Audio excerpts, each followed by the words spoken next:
Pues sí, le decía a Efra que el texto no trataba de la oración, aunque se ha ido diciendo y ha aparecido en boletines y aparece en muchos comentarios que ese pasaje habla de la oración, porque es que la palabra oración aparece muchas veces, pero no trata sobre la oración. La oración aparece, pero no va de eso. Así que me gustaría que me acompañarais a leer el capítulo 5 de la carta de Santiago.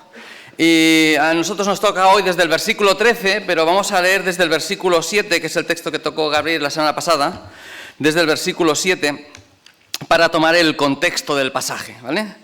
Carta de Santiago, capítulo 5, desde el versículo 7 en adelante, y dice lo siguiente. Antes ya está hablando a los ricos, a aquellos ricos a los que dice, oye, os va a caer la del pulpo porque no estáis pagando el sueldo a vuestros trabajadores, estáis oprimiéndolos. Pero dice a partir de ahí, el versículo 7, por tanto, hermanos, tened paciencia hasta la venida del Señor. Mirad cómo el labrador espera el precioso fruto de la tierra, aguardando con paciencia hasta que reciba la lluvia temprana y la tardía. Tened también vosotros paciencia y afirmad vuestros corazones, porque la venida del Señor se acerca. Hermanos, no os quejéis unos contra otros, para que no seáis condenados. He aquí, el juez está delante de la puerta. Hermanos míos, tomad por ejemplo de aflicción y de paciencia a los profetas que hablaron en el nombre del Señor. He aquí, tenemos por bienaventurados a los que sufren. Habéis oído de la paciencia de Job y habéis visto el fin del Señor, que el Señor es muy misericordioso y compasivo. Pero sobre todo, hermanos míos, no juréis ni por el cielo, ni por la tierra, ni por ningún otro juramento, sino que vuestro sí sea sí y vuestro no sea no, para que no caigáis en condenación. Y ahora, desde el versículo 13. ¿Está alguno entre vosotros afligido? Haga oración. ¿Está alguno alegre? Cante alabanzas. ¿Está alguno enfermo entre vosotros? Llame a los ancianos de la iglesia y oren por él, ungiéndole con aceite en el nombre del Señor. Y la oración de fe salvará al enfermo y el Señor lo levantará, y si hubiere cometido pecados, le serán perdonados. Confesaos vuestras ofensas unos a otros y orad unos por otros, para que seáis sanados. La oración eficaz del justo puede mucho. Elías era un hombre sujeto a pasiones semejantes a las nuestras, y oró fervientemente para que no lloviese. Y no llovió sobre la tierra por 3 años y 3 meses. Y otra vez oró, y el cielo dio lluvia, y la tierra produjo su fruto. Hermanos, si alguno de entre vosotros se ha extraviado de la verdad, y alguno le hiciere volver, sepa que el que haga volver al pecador del error de su camino, salvará de muerte un alma y cubrirá multitud de pecados. Hasta aquí la palabra de Dios, hasta aquí el texto de Santiago. Hace unos años una mujer entró en la iglesia cuando el culto ya había empezado. Y cuando acabó el culto, estábamos hablando de la iglesia de Fondén Cañellas, cuando acabó el culto me dijeron, hay una señora que pregunta por el pastor, ¿quieres saludarla? Y yo dije, pues vale, voy a saludarla, encantado de la vida. Y nos saludamos, nos presentamos, y entonces después de decirnos, pues oye, yo me llamo fulanito, yo me llamo Samuel, ¿qué tal, cómo estás? La señora sacó una botella de aceite Borges 04 de una bolsa de plástico que llevaba. Me acuerdo de la marca porque la miré bien, ¿vale? Y la puso allí y me dijo, mira, yo he venido a esta iglesia para que ore por mi aceite. Yo me quedé en shock, ¿vale? Porque nunca en la vida nadie me había pedido que orara por el aceite, porque orar por los alimentos antes de comer está bien, pero nunca nadie había venido a una iglesia expresamente a que alguien orara por una botella de aceite del Mercadona. ¿Entiendes? Entonces yo le pregunté, ¿me puede explicar un poco? Mira, es que resulta que en mi país, mi pastor ora por el aceite y entonces el aceite tiene elementos medicinales y cuando a mí me duele la muela, o me duele la barriga o me duele cualquier cosa, yo me pongo el aceite y siento que se me calma el dolor. Y yo en mi mente, o sea, pensaba poco, En ese momento no pensé, oye, un masajito suave calma el dolor, no es el aceite, es que es el masajito que tú le pegas que hace que todo funcione y bueno, cada uno tiene su trasfondo, ¿verdad? Cada uno tiene su trasfondo. Y yo lo que pensaba en ese momento es, yo no quiero causarle un trauma espiritual a esta mujer. Yo no la conozco de nada, he entrado en esta iglesia, no sé su trasfondo, pero yo lo que no quiero causar es una crisis de fe a esta señora, que no conozco. No quiero hacerle daño, pero quiero responder conforme a lo que yo pienso. Y entonces dije, mira, digo, nosotros no tenemos por costumbre orar por el aceite, no tenemos esa costumbre, pero si usted quiere, yo oro por usted, para que el Señor la bendiga, para que el Señor provea. Venga, está usted invitada a venir a la iglesia cuando quiera. Y así oramos por ella. Y ella se fue no muy convencida, te lo digo de verdad. No se fue nada convencida. Esta anécdota, que puede parecer graciosa, pero que no lo es, porque hay mucha gente que hay mucha superstición evangélica por ahí, mucha superstición cristiana por ahí, en todos los ámbitos del mundo, te explica algo de la complejidad de este pasaje. El pasaje que tenemos hoy por delante es uno de los pasajes más complejos del Nuevo Testamento, sobre los que hay más discusiones, sobre los que hay más diálogo teológico, sobre los que hay más desencuentro en cómo interpretar este pasaje, ¿vale?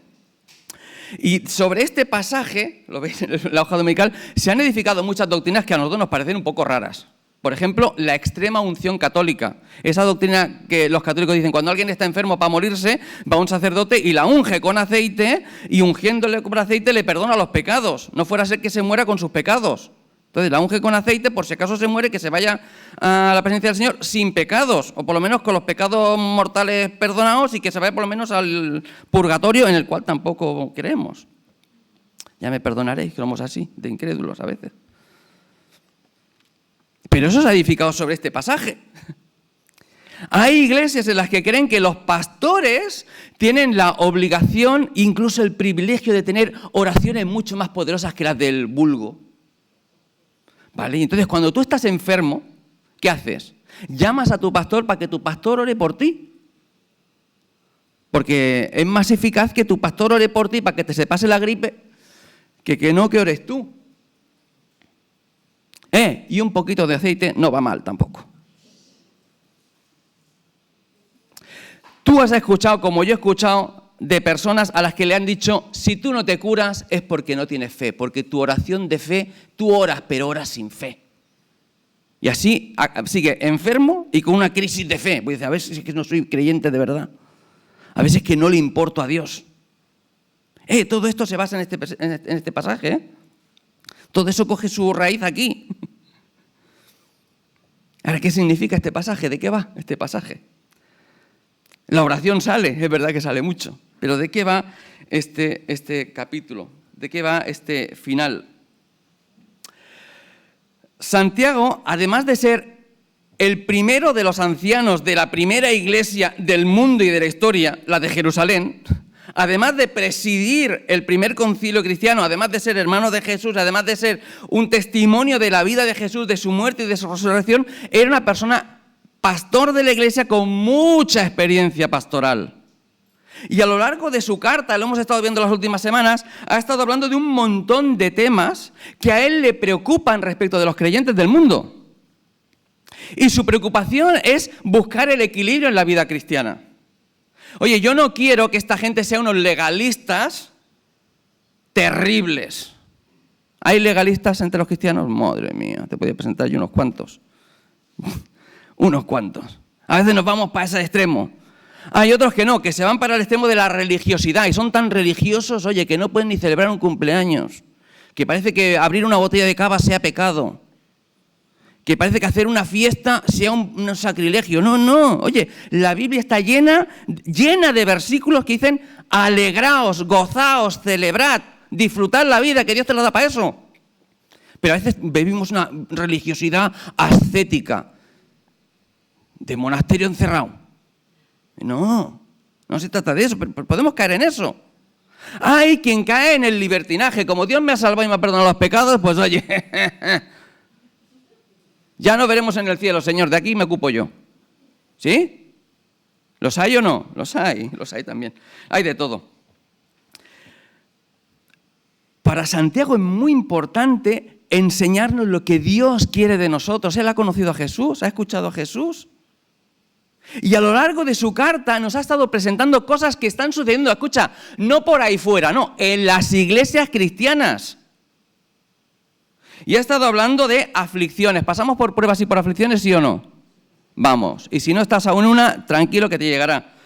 Habla de pruebas y de tentaciones, que para algunos son cosas diferentes y para algunos es lo mismo, ¿vale? Es una situación en la que Satanás quiere sacar lo peor de ti y Dios quiere sacar lo mejor de ti. Ha hablado de relaciones personales, ha hablado de la lengua, de la amistad del mundo, ha hablado de guerras y pleitos entre creyentes, de oraciones que no son contestadas porque oras para que Dios te dé lo que tú quieres, no su voluntad, lo que te da la gana a ti. De todo eso ha estado denunciándolo, ¿sí o no? Todo a lo largo de la carta. Ha estado hablando de la paciencia, que la paciencia no es otra cosa que aguante. La idea es la de una columna que está aguantando la presión del piso. Eso es la paciencia de Job. Aguantar toda la presión. Y vaya si a veces hay que aguantar. Vaya si a veces hay que aguantar. Un poco aquello de que dicen que Dios le da las peores batallas a sus mejores soldados. Y dice, pues a mí me ha confundido con Rambo, por lo menos. Y ahora cuando llega al final de su carta, porque hay debate entre los teólogos sobre cuándo empieza el final de su carta, para mí empieza en el versículo 13, para algunos empieza en el versículo 19, para mí en el 13, él se pregunta, oye, ¿cómo habrán recibido mi mensaje los creyentes de las iglesias a los que no conozco de nada? Porque si esta carta está enviada para 15 iglesias, para 12 iglesias, para 20 iglesias, ¿de qué conocen a Santiago? Pues de oídas. Porque si tú vives en Jerusalén y no hay aviones hasta donde sea que esté la iglesia de los judíos, que esté en cualquier sitio del imperio, yo no los conozco de nada, no los he visto en la vida, pero sé que eso ocurre en las iglesias porque lo he visto en mi iglesia, y si ocurre en mi iglesia, eso pasa en todas, porque no hay ninguna iglesia perfecta, ¿me entiendes? ¿Cómo recibirán mi mensaje? ¿Qué les puedo decir? ¿Cómo puedo acabar? Y entonces él se plantea 4 tipos de situaciones, 4 tipos de personas. No todas le dedica el mismo espacio, no todas le preocupan lo mismo, lo cual también habla de la preocupación pastoral por determinadas personas, determinados tipos. ¿Dónde está la carga de trabajo de los pastores? Pues no están todos. Oye, si no te vienen a visitar, es que igual no les preocupas porque estás bien, ¿vale? Y si no, veremos lo que dice este texto, ¿vale? Pero él se imagina 4 perfiles de personas, ¿no? Y el primero de ellos son los que están en aflicción. Fíjate en el versículo 13. ¿Está alguno de vosotros afligido? Ay, ¿qué significa esto? Es que hay personas que han escuchado todo lo que yo he hablado y dicen, oye, esta gente está pasando una situación de prueba, está pasando una situación de tentación. Esta persona ha experimentado el desprecio y la parcialidad por parte de creyentes o por parte de no creyentes. Estos han sido criticados dentro de la iglesia. Estos han estado sufriendo las mentiras. Estos han estado sufriendo a jefes que no le pagan. Pero estos aún se mantienen firmes en la fe. Y a estos les dice, si tú estás en un momento de sufrimiento en la vida, pero estás firme en el Señor, escucha, ora a Dios, sigue manteniéndote fuerte en el Señor, busca las fuerzas en el Señor. Oye, es algo natural, ¿vale? Tanto para los creyentes como para los no creyentes, ¿eh? Se dice que no hay ateos en las trincheras, no hay ateos cuando el avión se cae. Ahí todo el mundo clama a Dios, aunque sea por si acaso. Pero en esos momentos de dificultad no hay ateos, ¿eh? Pero necesitamos ser conscientes de que la batalla espiritual no puede ser vencida por tus propias fuerzas. La batalla espiritual se vence en las fuerzas de Dios, en los recursos de Dios.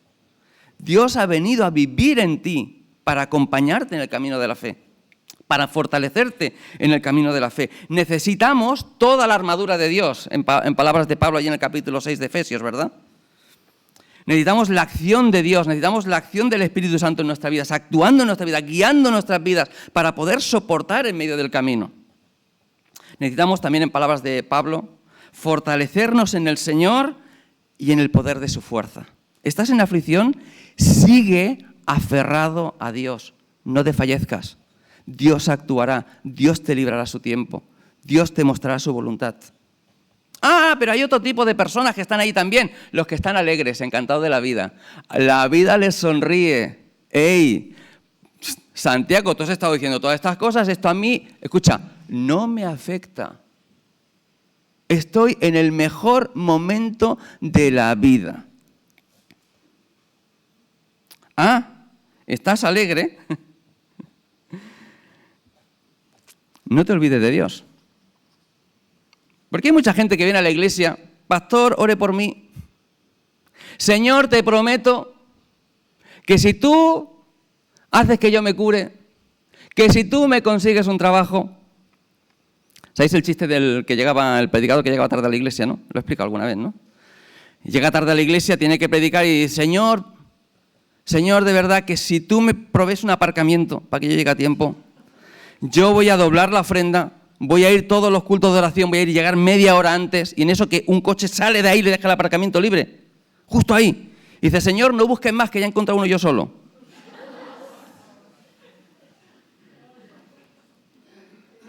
Nos reímos, pero muchas veces en los días de aflicción, en los momentos de dificultad, oramos a Dios, Dios nos libra, Dios nos da lo que necesitamos y luego nos olvidamos de Dios hasta que vuelva a venir la tormenta. Y Santiago le está diciendo, oye, ¿tú estás alegre? Dale la gloria a Dios. Escucha, esto no es nuevo. Moisés, allí en el capítulo 8 de Deuteronomio, en el año 1400 a.C., hace 3400 años, ya le decía, oye, no suceda que, oye, comas y te sacies, edifiques buenas casas en las que vivas, y tus vacas y tus ovejas se aumenten, y la plata y el oro se multipliquen, y todo lo que tengas se aumente, y se enorgullezca tu corazón, y te olvides del Señor tu Dios. ¿Qué puede pasar? ¿Puede pasar? Oye, el que esté firme, ¿qué dice Pablo? ¿El que esté firme qué? Mire que no caiga. Ay, ojito con la jaula de cristal. Ojito con la bendición, porque te puede quitar la vista de aquel que te da la bendición. Así que, si estás en un buen momento, oye, sé agradecido a Dios. Dale la gloria a Dios. No hay nada bueno que haya en tu vida que no venga del Señor. No seas el tipo de personas que promete y luego se olvida. Me gusta mucho un texto de C.S. Lewis en un libro que se llama El problema del dolor. ¿Habéis leído El problema del dolor de C.S. Lewis? Leed El problema del dolor de C.S. Bueno, leed C.S. Lewis todo lo que ha escrito, ¿vale? Un tipo increíble, fantástico, una persona que se convirtió a regañadientes. Dijo, yo no quiero creer, pero oye, es que no me queda más que creer, ¿vale? Pero a regañadientes se convirtió. Y ahí está escrito. En un libro que se llama Sorprendido por la alegría. Sorprendido por la alegría es. Por la alegría, ¿verdad? Pero en el problema del dolor dice, el dolor no solo un mal inmediatamente reconocible, sino un mal imposible de ignorar. Dios nos susurra en nuestros placeres, nos habla en nuestra conciencia, pero nos grita en nuestros dolores. Es un megáfono para despertar a un mundo sordo. Y un poco más adelante dice, creo que la doctrina cristiana del sufrimiento explica un hecho muy curioso del mundo en que vivimos. La felicidad y seguridad estables que todos deseamos es retenida por Dios debido a la naturaleza misma del mundo. El mundo hace que no tengamos la seguridad que queremos. Pero Él ha derramado gozo, placer y alegría copiosamente. Nunca estamos a salvo, pero tenemos muchas alegrías y algo de éxtasis. No es difícil ver el porqué. Y dice él, la seguridad que anhelamos nos enseñaría a poner nuestros corazones en este mundo y pondrían un obstáculo en nuestro retorno a Dios. Unos pocos momentos de amor feliz, un paisaje, una sinfonía, un feliz encuentro con nuestros amigos, un baño o un partido de fútbol, no tienen tal tendencia. Nuestro Padre, dice, nos refresca en el camino con algunas posadas agradables, pero no nos alienta a confundirlas con el hogar. En el mundo tenemos aflicción y tenemos momentos de bendición. Y eso es así para que no confundamos este mundo con el cielo. No. Sabemos que nuestro hogar no está aquí. Nosotros somos ciudadanos del cielo. Nuestro anhelo no son las bendiciones, es encontrarnos con Dios, ¿no? Y no podemos olvidarnos de Dios en los momentos de bendición. No pueden despistarnos de nuestro peregrinar, que es hacia el Señor, ¿no? Bueno, tercer grupo, los enfermos. Los enfermos están ahí en el versículo 14. ¿Está alguno enfermo entre vosotros? ¿Se refiere aquí Santiago a enfermos físicos?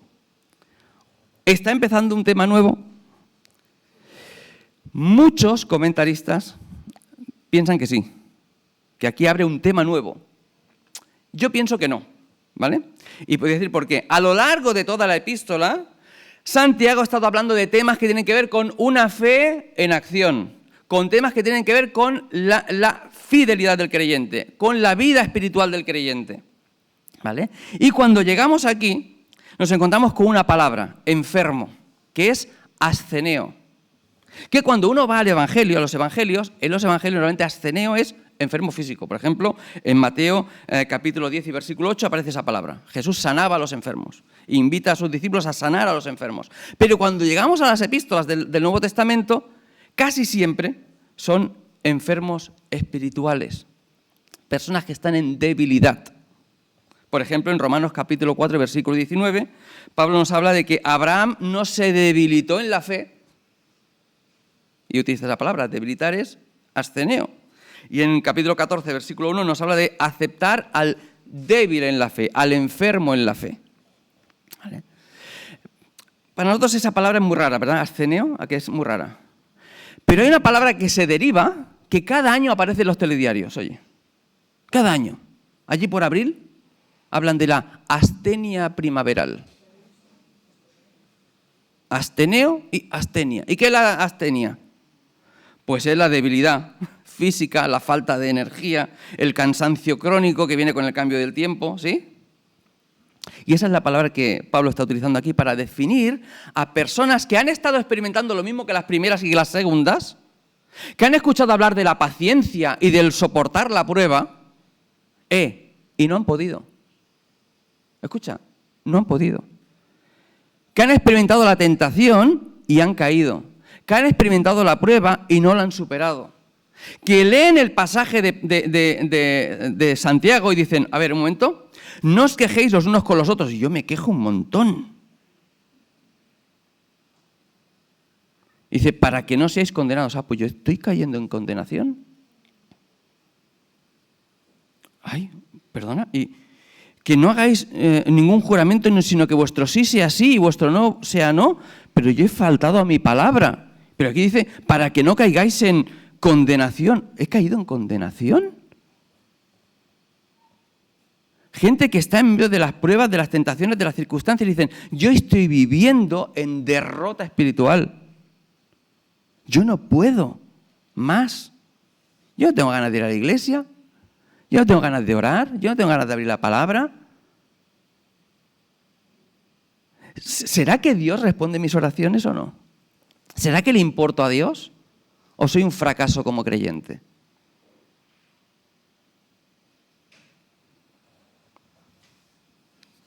Personas humanamente derrotadas. Personas que han sido derrotadas en muchas batallas espirituales y personales. Personas que miran para arriba y dicen, es que ¿cómo?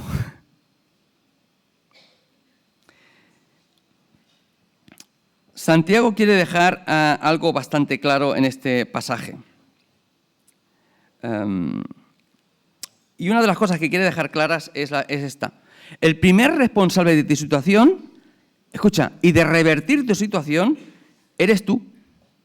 Eres tú el que tiene que llamar a los ancianos. ¿Lo veis ahí en el versículo 14? Llame para sí a los ancianos. Oye, busca ayuda. Si estás en esa circunstancia, busca ayuda de gente madura. No hace falta que sean los ancianos de la iglesia si no quieres hacerlo. Pero busca a alguien que conozca al Señor, que ame al Señor, que sea profundamente conocedor, que tenga gracia y misericordia. Habla con esa persona y compártele tu situación. Busca ayuda. Escucha. Necesitamos gente que nos ayude en momentos difíciles de nuestra vida, que nos ayuden a reconectarnos con el Señor.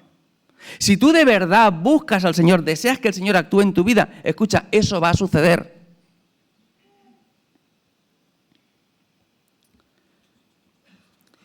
Y vienen los ancianos y lo ungen con aceite. ¿Y para qué? tiene que ver con sanidad, con una medicina. Esto es, tómate la medicina y ora. Hay algunos comentaristas que dicen, este versículo lo que significa es que te tomes la medicina, que te unjas con aceite, que es la medicina de la época, que te tomes aquí el paracetamol y ores. Y así el Señor te va a sanar físicamente. O tiene que ver con un símbolo de consagración. Los ancianos llegan allí y dicen, recuerda que como los sacerdotes del Antiguo Testamento, como los reyes del Antiguo Testamento, tú fuiste separado para Dios, tú fuiste consagrado para Dios. Recuerda que tú fuiste ungido no con este aceite simbólico, sino con la auténtica unción, que es el Espíritu Santo. El Espíritu Santo sigue habitando en ti, a pesar de todo lo que estás pasando, a pesar de la circunstancia personal por la que atraviesas, a pesar de tu dolor y de tu derrota, que sepas que Dios sigue estando contigo y quiere lo mejor para ti. Yo creo que va por ahí. Yo creo que va por ahí.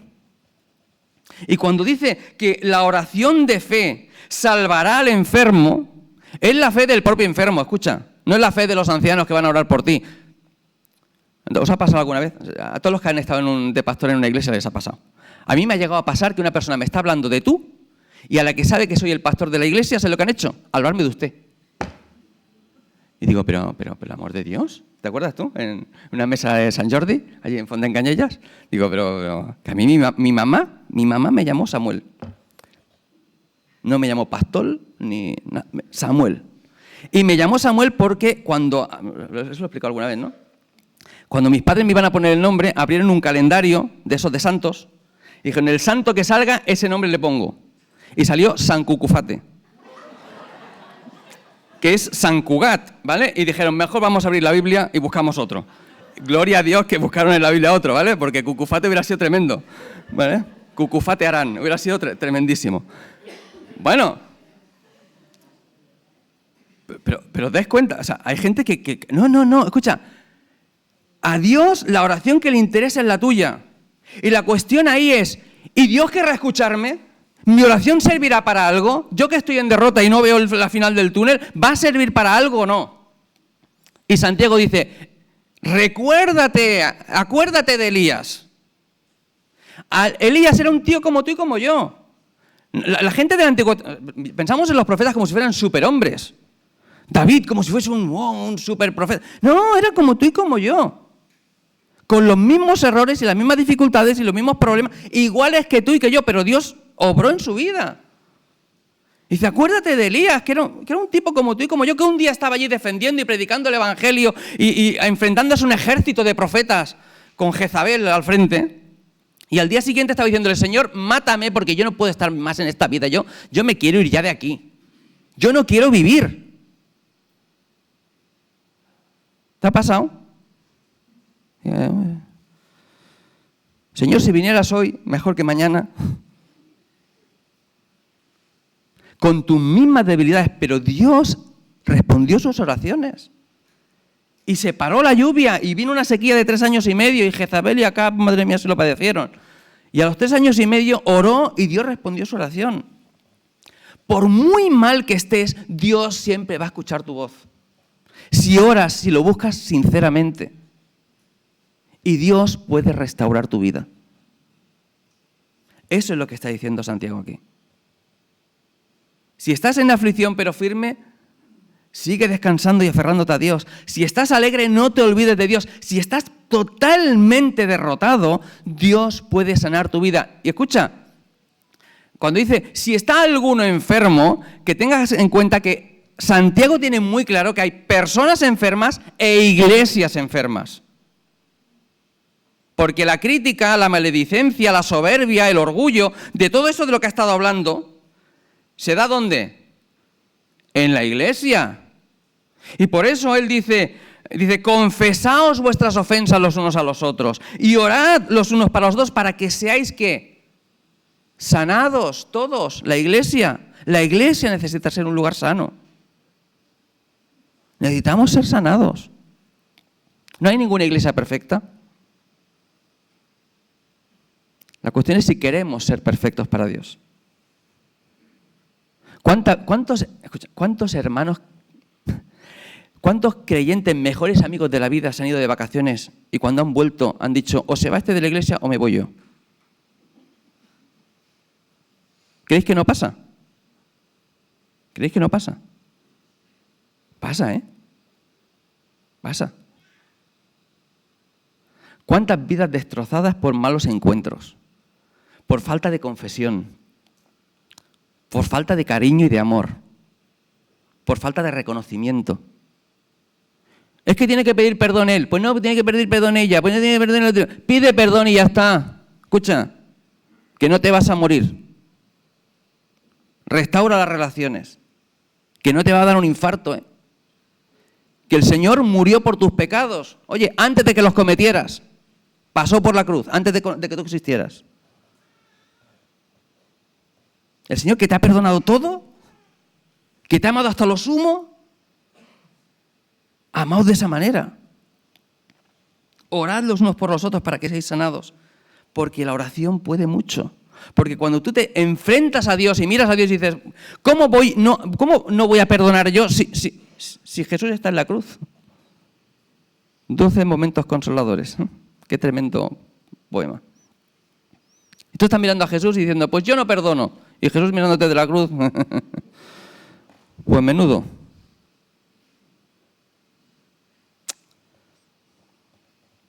Pero hay un cuarto tipo de personas. Unas que ni siquiera están ya en la iglesia. Fíjate que el principio dice, si alguno entre vosotros, y si alguno está alegre, y si alguno está enfermo entre vosotros, pero hay un cuarto grupo que ya ni siquiera está en la iglesia, porque él habla de ese grupo, Santiago va a hablar de ese grupo, pero no habla a esa gente, habla a los hermanos que están en la iglesia. Ya ni siquiera está leyendo la carta, no está allí. Se han ido. ¿Qué pasa con los que ya se han ido?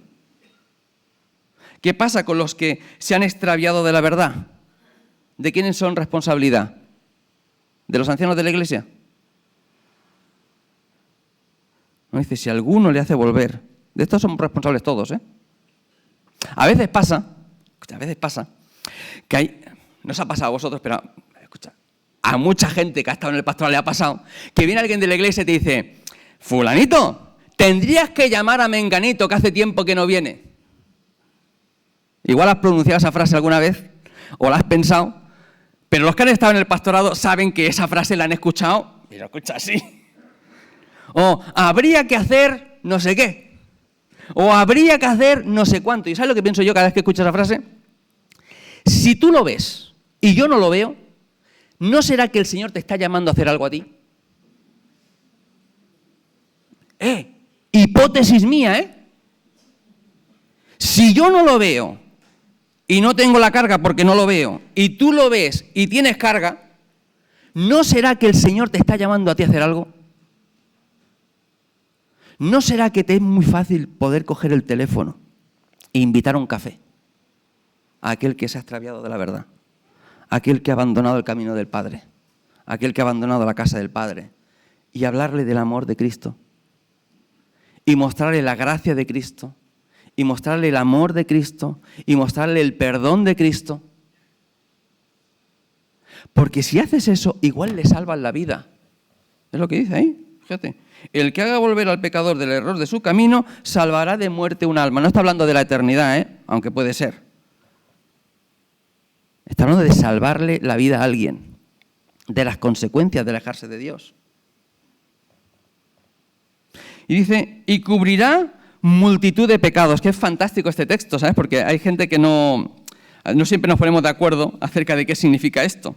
Pero hay un versículo en el que se inspira, el versículo en el que cita, que es Proverbios capítulo 10 y versículo 12, que dice, el odio despierta rencillas, pero el amor cubrirá todas las faltas. Hay momentos en los que a un creyente le puedes decir, no te da vergüenza lo que estás haciendo. ¿Está bien? Hay momentos para hacer eso. Un bofetón a tiempo, escucha, te ahorra muchos bofetones futuros. Los que somos padres lo sabemos. Pero hay momentos en los que tu niño tira la tele para abajo y tienes que comprar otra tele y no te queda más que decir, no pasa nada. Ya compraremos otra. Por dentro igual te está... Pero tú sabes que toca decir, ¿qué importa? ¿Qué importa lo que me hiciste? Dios te ama y te quiere en su casa. Y hay momentos en los que pasar por alto los pecados de los demás, porque Dios ha pasado por alto los pecados tuyos. Y lo más importante no es saber quién tiene razón, quién es el más justo, sino que ese hijo pródigo se vuelva a encontrar con su padre. A mí me recuerda mucho la parábola del hijo pródigo, estos versículos, porque el que está, el hijo pródigo que está alejado, dice, yo voy a ir allí y le voy a decir, padre, yo no... Pero no le da tiempo a decir nada. Lo único que se encuentra es con el abrazo del padre. Ah, pero a nosotros nos gustaría ser como el hermano mayor, ¿eh? Pégale la bronca, pégale la bronca. No, pero al padre no le interesa eso, le interesa la restauración de las personas. Santiago acaba su epístola con un mensaje de exhortación. Yo no sé en qué lugar te encuentras tú de esos 4 puestos, no lo sé. Pero necesitamos responder a la palabra de Dios. Igual estás en un momento de aflicción, pero firme en el Señor, cógete de la mano de Dios. Igual estás en un momento de bendición, no te olvides de Dios. Al contrario, dale gracias a Dios por todo lo que te está permitiendo vivir. Igual estás en un momento de derrota espiritual, busca ayuda, busca al Señor. Nunca es tarde. Dios quiere restaurar tu vida. Igual conoces gente que ya no está. Y es momento de ponerse en marcha y de hablarles de la gracia de Dios, del amor de Dios, del perdón de Dios, de la misericordia de Dios. De recordarle la verdad, que son amados por Dios desde antes de la fundación del mundo. Quiera Dios que podamos responder a su palabra, que podamos experimentar su amor, su gracia, su perdón, que podamos mostrarlo a otros, que el Señor actúe en nuestra vida y en nuestra iglesia para ser una iglesia sana y sanada, para ser personas sanas y sanadas que experimentan el amor de Dios y lo dan a conocer. Que el Señor los bendiga.